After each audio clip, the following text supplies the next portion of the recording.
ایک لفظ ہی کافی ہے۔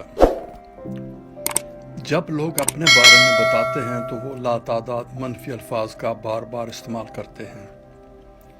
انہیں ایسے الفاظ کے استعمال سے پرہیز کرنا چاہیے، مثلا مجھ میں کوئی صفت نہیں، یا اس سے میرا کام نہیں بنے گا، یا اوہ آج تو بڑا خراب دن ہے۔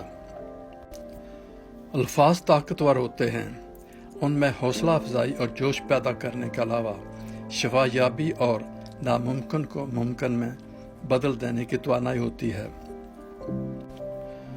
تاریخ اس بات کی گواہ ہے کہ الفاظ نے معاشروں، رابطوں اور لوگوں کی کایا پلٹی ہے۔ ہم نے یہ سیکھا ہے کہ آسان زندگی کا راز ایک لفظ میں بھی پنہاں ہوتا ہے۔ مثال کے طور پر ایمان، اتحاد، تنظیم، خدمت اور ہمدردی جیسے الفاظ نے حیرت انگیز طریقے سے ہماری صورت گری کی ہے۔